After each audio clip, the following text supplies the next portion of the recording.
Congressman Subramanyam, a Democrat whose district encompasses the suburbs and exurbs just west of Washington, D.C. Congressman, I really appreciate your time. I want to ask you about something you posted on X, pictures from a meeting you had on the U.S. Capitol steps with federal workers that the president and his administration fired. They're stories. What did they tell you? Many of them were actually came here as probationary workers, and then they were fired. And then DOJ realized that they were actually very important, so they tried to rehire them, and it's just been chaotic for them. And then there's others who, have 20 years of experience, who've done really, really critical work, who have either been fired or been bullied out of their jobs, essentially. And then there's the ones who have stayed, who aren't fired, who even DOJ recognizes are essential.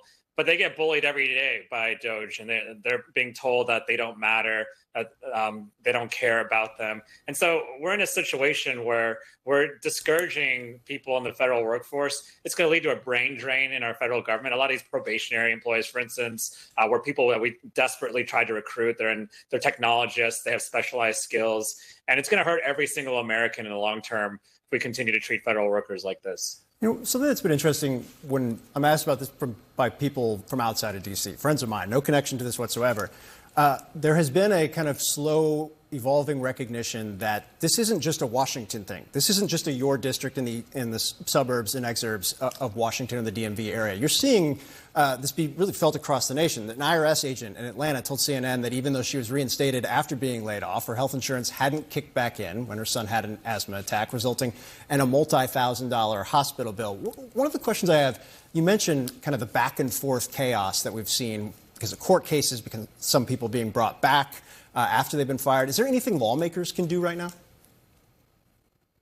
Right now, what we're trying to do is take the stories that people bring to us about, in the DMV, but also all across the country, and we share them, we make them famous, and we put pressure on this administration to try to reverse course. And it's been very successful, actually. There's been a lot of instances where, people, blew the whistle to us, and then we went to the public, we went to the media. We started posting on X and other places, and people either got their jobs back or there was changes or DOJ admitted there was a mistake. And so I always tell people, especially in the federal workforce or contractors, speak out. This is not a time to be afraid. This is a time to make your voice heard and let us know at least what's going on so we can help. To that point, and I think it's a strategy that throughout the course of at least my 15, 16 years in D.C. has been an effective one for a minority party. It's also one that I think you hear some in your party say, it's not enough. You got to be doing more. There's got to be more. I think I was reading in a local newspaper, Rappahannock News, someone at one of your town halls recently said, you guys don't seem to get it. You're in a knife fight. You're not in a stately diplomatic process anymore. Well, what do you say to folks who raise that to you? I say I agree with that. I think we should be using every tool at our disposal and then thinking outside the box. And so, you're starting to see protests on the steps of the Capitol. You're starting to see, us trying to do things. I do everything from TikTok videos to speaking out every day on the House floor, using every tool possible. So they're right. And that frustration is real. And I think we have to do everything possible right now, but it's a real frustration. But I will say also we should recognize when we're being successful and use those tactics that work best, not the tactics that feel best.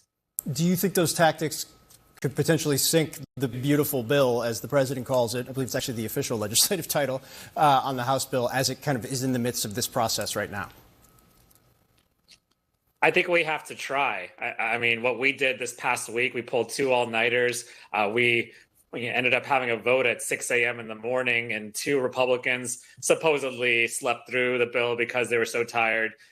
Just doing little things like that add up. We had 500 plus amendments. And I know viewers may not understand how that impacts it, but I think every little bit adds up.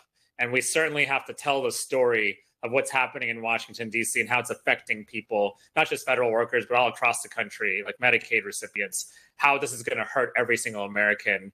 And right now we need to do a better job of that. But I think this past week we did everything we could, and we have to continue to do that. And certainly the Senate has to do that now.